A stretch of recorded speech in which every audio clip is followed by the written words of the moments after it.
Ingat pesan ibu, pakai masker, cuci tangan pakai sabun, jaga jarak, dan hindari kerumunan.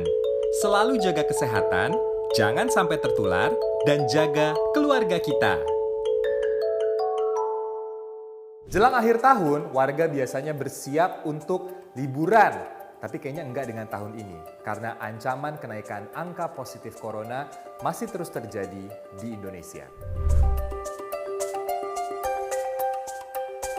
Merujuk pada SKB atau Surat Keputusan Bersama 3 Kementerian, jatah libur dan juga cuti bersama yang bisa didapatkan oleh para pegawai mencapai 11 hari, termasuk akhir pekan. Rinciannya, libur Hari Raya Natal ada pada 25 Desember, lalu cuti bersamanya ada pada tanggal 24 Desember.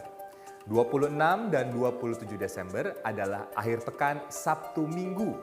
Terus ada juga libur pengganti Idul Fitri 2020 yang dipindah ke tanggal 28 sampai 31 Desember 2020. Libur juga berlanjut pada Jumat 1 Januari 2021. Sedangkan tanggal 2 dan 3 Januari 2021 adalah akhir pekan Sabtu Minggu. Maka merujuk pada penetapan tersebut, pegawai yang mendapatkan jatah libur dan cuti bersama akhir tahun akan kembali bekerja pada 4 Januari 2021. Namun, di tengah pandemi COVID-19, libur panjang justru membahayakan. Hal ini membuat warga berbondong-bondong mudik atau pergi liburan keluar daerah dari tempat tinggalnya. Hal ini bukan isapan jempol semata. Beberapa data menunjukkan adanya kenaikan yang signifikan dari angka positif corona setelah libur panjang yang lalu. Salah satu contohnya adalah hunian di Rumah Sakit Darurat COVID-19 Wisma Atlet Kemayoran, Jakarta selepas libur panjang Oktober 2020. Pasien tanpa gejala COVID-19 naik hingga 22%, sedangkan pasien dengan gejala ringan atau sedang bahkan naik di atas 40%. Kalau kita lihat kan mulai katakanlah dari sebelum libur ya, sebelum libur panjang itu di sana untuk yang isolasi mandiri 17%, jadi 17%. Kemudian saat ini 9%. Jadi memang mengalami penaikan yang cukup lumayan di isolasi mandiri. Begitu juga yang di tower 67 untuk yang ringan dan sedang itu waktu sebelum libur panjang di sana 32% dan saat ini 74%. Jadi meningkat 42%. Jadi cukup tajam peningkatan untuk yang di isolasi orang yang di penanganan ringan dan sedang. Bukan hanya di Jakarta, tapi juga di Yogyakarta. Angka positif di Yogyakarta naik dari 45 menjadi 147 3 minggu usai libur panjang bulan Oktober. Wakil Wali Kota Yogyakarta mengatakan salah satu penyumbang terbesarnya adalah klaster keluarga.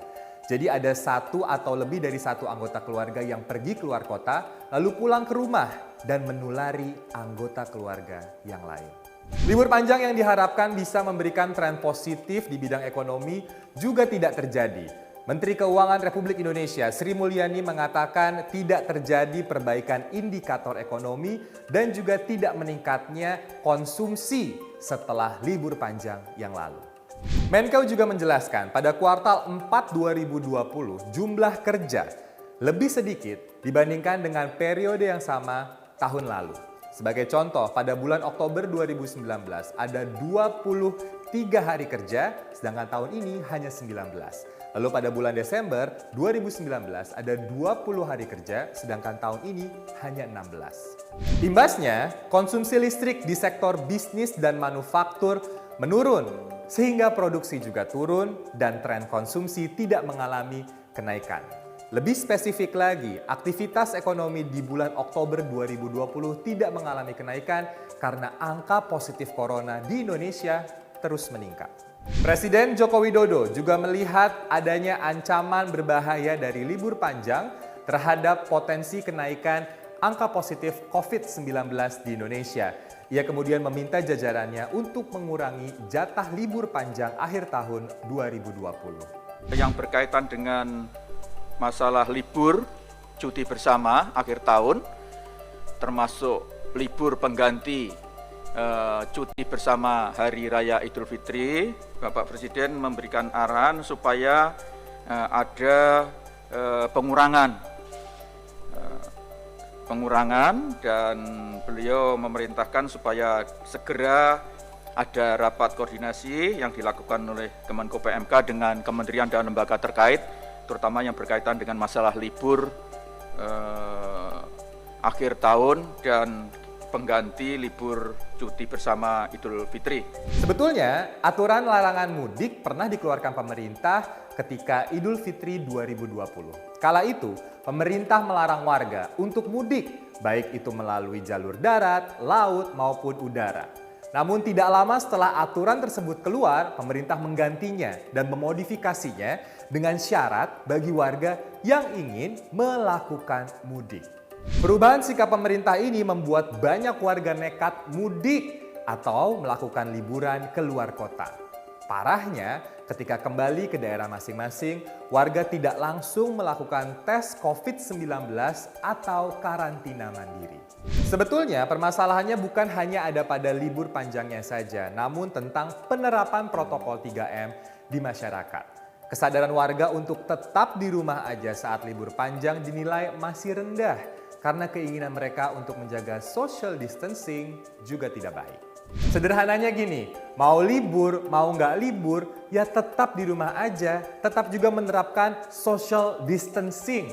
Pemerintah punya tugas besar untuk membuat masyarakat lebih aware bahwa libur bukan berarti mengesampingkan social distancing. Pemotongan libur panjang akhir tahun dinilai baik sebagai langkah pencegahan, tapi itu tidak cukup. Warga menanti tindakan tegas pemerintah untuk menegakkan protokol kesehatan, utamanya saat libur panjang. Sabar ya guys, semua emang berubah kalau lagi pandemi begini. Tapi kita harus tetap sehat, kita harus tetap semangat. Mari kita isi libur panjang yang akan datang dengan beragam kegiatan menarik bersama keluarga di rumah aja, nggak usah keluar-keluar kota. Jadi, mau libur panjang dipotong kek, nggak dipotong kek, kita harus tetap waspada sama COVID-19. Tetap pakai masker, tetap rajin membersihkan tangan, dan menjaga jarak. Satu lagi deh, tetap di rumah aja walaupun libur panjang telah tiba.